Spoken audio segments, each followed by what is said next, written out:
guys follow this path here. I'm downtown having a little bite to eat. Show you a little Puerto Morelos. This is where we're at. We're at the Peninsula Restaurant. Enjoying some food. No beer, no whiskey, no wine. Sober and having a good time. Now, yesterday we were talking about step 1. Okay?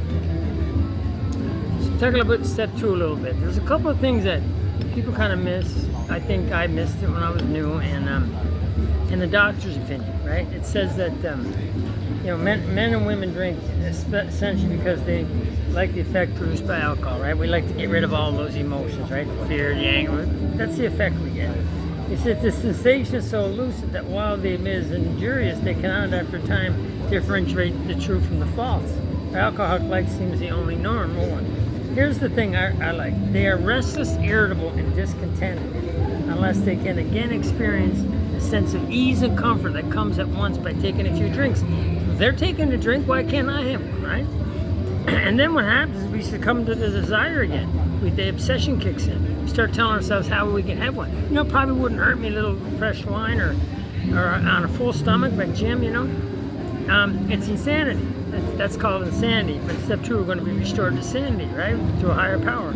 So in this book it says the cycle of the obsession triggering the allergies repeated over and over again. We go through a well-known spree and we emerge remorseful to never ever drink again. And we mean it. You guys know that when we say we're never drinking again, we really mean it. People don't think we mean it, but we really mean it. Like, I will never drink again. And the next day I'm drinking because I'm powerless. So, if the problem is powerlessness, what's the power? What's the solution? Power, right? So, it says, and unless this person can experience an entire psychic change, there is very little hope of his recovery. And on the other hand, and strange as this may seem to those who do not understand, once a psychic change occurs, he's easy to control his obsession or desire for alcohol. And in Carl Jung on page 27 told Roland Hazard that he's seen people recover when their old ideas, attitudes, and emotions are cast to one side and a whole new set of conceptions and motives become the driving force in their life. So that's also a spiritual experience. The psychic change is a spiritual experience. We have a spiritual awakening as a result of the first 11 steps. So when they say psychic change, spiritual experience, spiritual awakening, they're all talking about the same thing. If you look in the back of the book, it says spiritual awakening is a personality change is sufficient to recover from alcoholism. Okay? Without that change, the same man will drink again. But we become a different person. We go from being takers and we turn into being givers. Our new motive is not what they can do for me. My new motive is what I can do for them.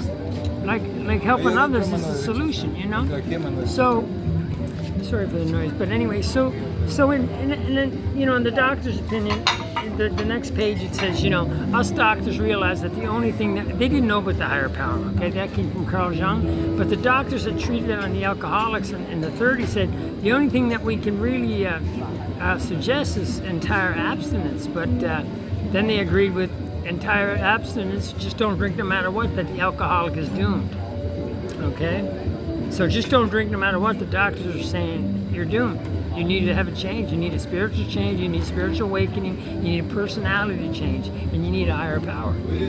Okay, not a lower power. A doorknob is not a higher power. Trust me when I tell you, I'm a higher power than a doorknob.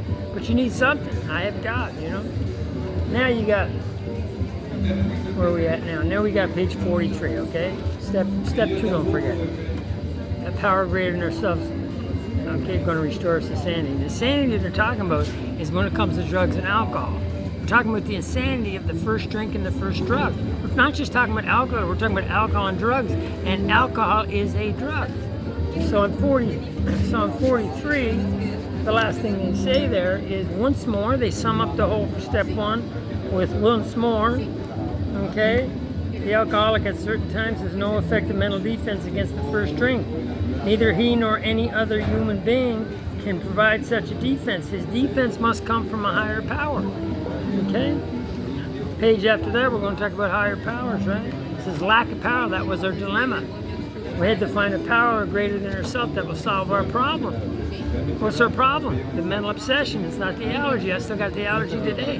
We do all the work on the mental obsession. Someday science might accomplish it, but it hasn't done so yet. That's getting rid of the allergy and turning an alcoholic into a normal drinker. And I would do panels and people would say, come on, science.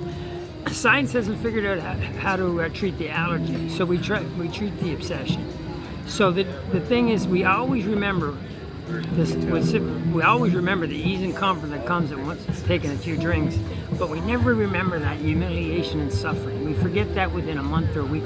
I told you, I've been to jail many times, and I can't even remember. But I remember what it was like to drink wine when I was 12 years old. I knew where I was. I knew what I was dressed like. I knew where I was going, because it did something for me. You know. So on page 45, it says, so we're going to. So how do we find that higher power? It says that's exactly what this book is about. The book is about finding a higher power that will solve our problem. And it says where and how are we going to solve our problem? Well, if you go to page 55, it says the power is deep down inside us, but it's blocked by calamity, pomp, and worship of other things. But in one way or another, it's there, every man, woman, and child. So how does it work? How do we find a higher power? It's the same thing as how does it work? How does it work is the same thing as we're going to work the steps, find a higher power, get a personality change, have the obsession lifted, help somebody with that faith that we now have, and all I got to do is believe. Step 2. And that's the most important stuff you got to know about Step 2 is that you're going to need a power, and you're going to find the power in the book by working the steps. You know, it's as simple as that.